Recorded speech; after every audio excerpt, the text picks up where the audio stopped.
Nama Gideon Tanker jadi pembicaraan setelah menggugat harta Gonogini pada Rita Amelia, ibu Nagita Slavina sekaligus mertua Raffi Ahmad. Kini rumah Gideon Tanker mendadak jadi sorotan. Kondisi rumah ayah Nagita Slavina dan Caca Tanker itu justru sederhana. Tentu saja berbanding terbalik dengan Istana Andara milik Raffi Ahmad dan Nagita Slavina. Baru-baru ini kondisi rumah Gideon Tanker mendadak jadi sorotan. Pasalnya, kondisi rumah ayah Nagita Slavina itu tampak sederhana bak berbanding terbalik dengan Istana Andara. Hal itu bisa dilihat melalui akun Instagram @gideon_lj_tanker. Dalam unggahannya, Gideon Tanker membagikan kegiatannya saat waktu luang.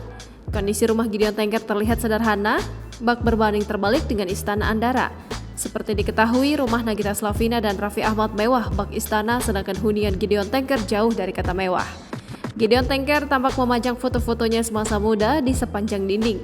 Tak hanya foto-fotonya saja, ada pula potret Nagita Slavina dan Caca Tanker ketika masih kecil yang terpajang di dinding rumah Gideon Tanker. Keluarga Nagita Slavina selama ini memang tak pernah sepi dari perbincangan. Diketahui Nagita Slavina dan sang ayah sempat terlibat perang dingin. Beberapa waktu lalu, Gideon Tanker mendadak mencurahkan isi hatinya mengenai permasalahan keluarganya.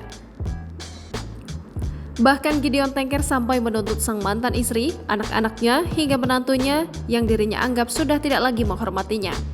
Ayah Nagita Slavina itu mengaku tak mendapat perhatian dari anak-anak kandungnya. Download Tribun X sekarang, menghadirkan lokal menjadi Indonesia.